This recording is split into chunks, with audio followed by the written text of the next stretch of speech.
병원에 가실 때 내가 진료받는 의사가 얼마나 전문가인지가 되게 중요하잖아요. 그걸 우리는 그 분야에 권위 있는 사람인지라고 물어보죠. 그런 같은 거예요.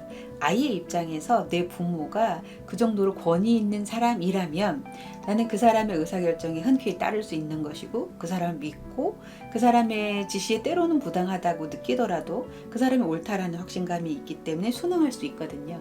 그런 맥락에서 권위는 매우 중요해요. 근데 우리가 권위라는 단어에 대해서 좀 편견을 가지고 있는 이유가 뭐냐면, 권위적인 것을 경험했기 때문에 그래요. 그러니까 권위가 있는 것과 권위적인 건 완전 차원이 다르거든요. 권위적인 사람은 권위가 없어서 상대방에게 내가 권위 있는 사람처럼 나를 대우하라고 압박하는 것, 그게 권위적인 사람이에요. 권위 있는 부모는 권위적인 행동을 할 이유가 없어요. 그렇게 하지 않아도 아이가 이미 나를 믿고 따르기 때문에 그래요. 그래서 어떻게 하면 권위 있는 부모가 될 수 있는지, 내가 권위 있는 사람이라고 우기는 건 의미가 없어요.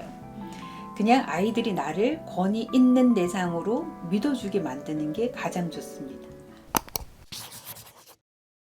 사랑을 글로 배울 수 있나요? 사랑은 글로 배울 수 없는 것에 대해서 누구도 의구심을 갖지는 않을 거예요. 아이를 기르는 것도 사랑이거든요. 아이를 기르는 것도 책으로 배울 수는 없습니다.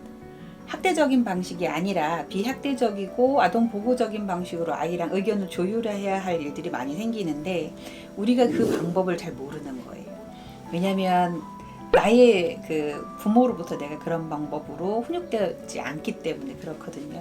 그러니까 내가 의도하지 않았어도 내가 아이하고 적절하게 합의점을 도출하기 위해서 해야 할 제스처, 노력들에 대한 어떤 습득되어 있는 지식이 없다 보니 학대하고 싶지 않지만 학대적으로 아이를 대할 때가 의외로 있어요. 나는 정말 습관화되어 있어서 이게 아이에게 부정적인 영향을 준다는 걸 눈치를 못 채지만 그러고 있을 수도 있다는 거죠. 그러니까 내가 사랑한다는 이유로 내 아이를 어쩌면 학대하고 있을지도 모르는 거예요. 아동학대와 관련돼서 우리가 고민해야 될 사실은 첫 번째 지점은 자기를 돌아보는 거라고 생각해요. 그러니까 내가 내 부모를 통해서 학습한 양육 방법이 괜찮은가?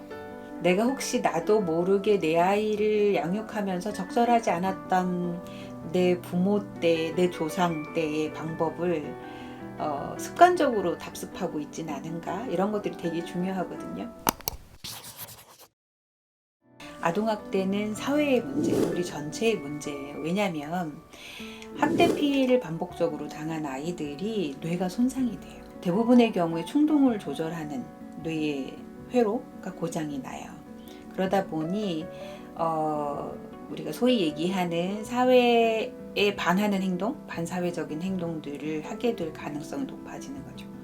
그러니까 그 아이들의 고장난 뇌가 세상이 항상 자기를 억압하고 강요하고 괴롭히고 공격할지도 모른다라고 생각하게 만드는 거예요. 이번 교육에서는 학대와 관련된 중요한 이슈들을 만나지만 그 과정에서 자기 점검을 하고, 그리고 나도 모르게 정말 하고 싶지 않지만 학대적인 방식으로 아이를 대하는 이유가 뭔지, 혹시 그 이유가 내 안에 있진 않은지, 이런 것들을 좀 탐색해 볼 수 있는 시간을 가지게 되지 않을까 싶습니다.